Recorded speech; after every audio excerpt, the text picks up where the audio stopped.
I'm doing this short video because I wanted to show you the Explore tool. And what's nice about this Explore tool is it gives you a couple of different functions that maybe you're forgetting about. The number one thing I use Explore tool for is to actually design slides and make them look nice. So if you go off to into slides, you have this little button down here that expands. And right now it's grayed out. And I get this Explore option. So as I type something in here, let's say I was going to do something on the American presidents.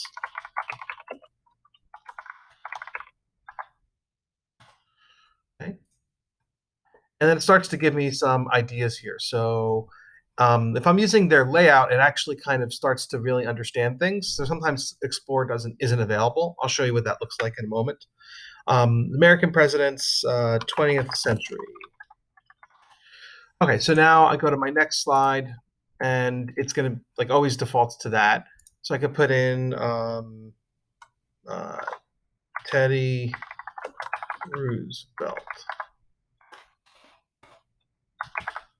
Okay, and now I can look up, if I go into the search bar right here, I can look up images of Teddy Roosevelt. And it gives me a couple different things. It pulls in things from Wikipedia in the first tab. So it's nice for doing some research. The next piece, probably more important than that, is actually finding a picture. Now, these pictures are all copyright free, so you can use them without having to worry about having to, breaking any copyright laws. But it does limit the number of pictures that you can find. So for presidents, it works pretty well, and you get a pretty good image. And also, usually, it's a pretty high quality image. That's also nice. It kind of sorts those out as well. So if I go and click on this X here and go back, you see that now this is yellow, which basically means the slide can be designed. And you can make your choice on any of these slides. If let's say you liked this one, but you thought, well, shouldn't his face be down a little bit more? You can still make some changes to that.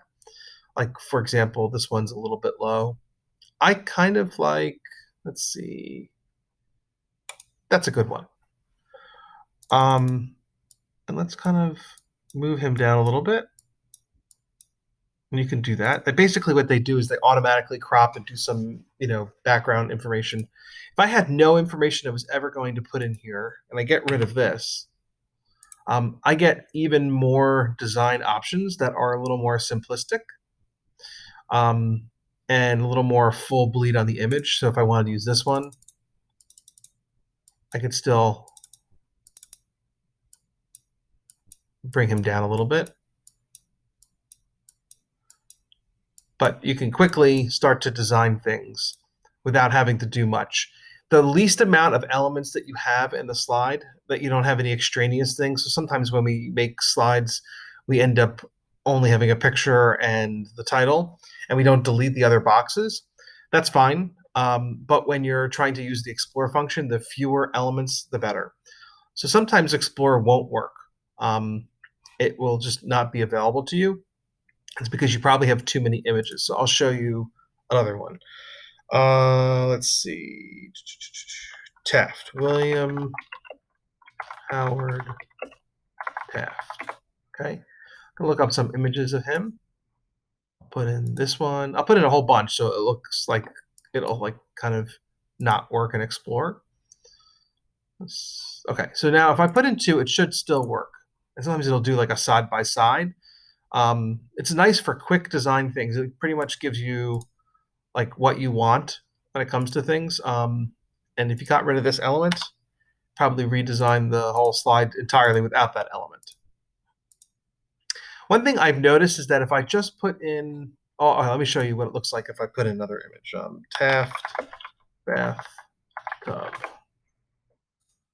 So here we go. Taft apparently was famous for getting stuck in a bathtub. So the Explore function is still there, so it'll divide things out into thirds. We'll try one more and see if that kind of. By the way, I love this one. That's kind of cool. If I put in another image, let's say trust busting. Let's see what images it'll probably come up with something. Yeah, let's say this political cartoon. So insert that. Now I go out of here, and that that explore option isn't there anymore. And it's because I have too many images. It doesn't really work well with 4 images. We take it out, and the explore function comes back. So play around with it. There's lots of different options that make for quick designs that you don't have to really think about, but will look impressive. Let me show you. By the way, notice that it always puts things in Arial. So if you want to change the font, you can still change it to the font that you like. You could even move it. Like, what was cool about this one is it kind of grayed it out and put it off to the side. But you can move it up to the top if you wanted to, because you felt like it was blocking his eyes. It does all kinds of cool things, like this one right here did a mask of the image. That's really how that all worked out. But you didn't have to worry about it. And you just kind of bring him down a little bit, and you get him more in the shot. And there you are. And you can put more information here. I'll show you another layout. Let's do the most common layout is this one. Let's do Woodrow Wilson.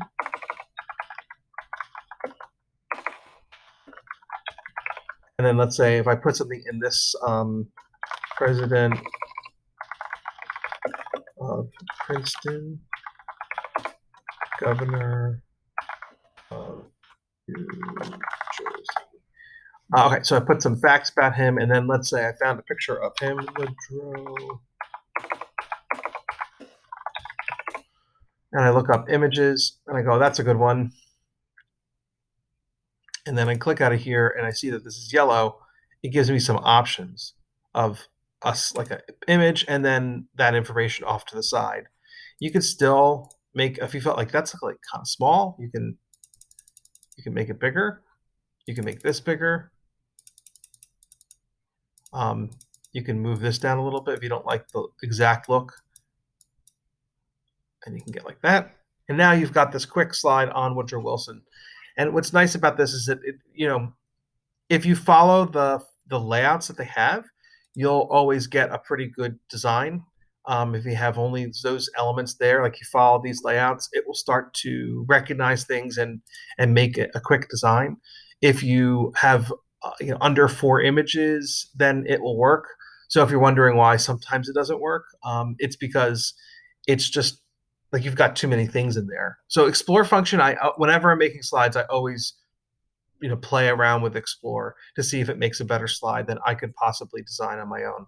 So that's the explore function.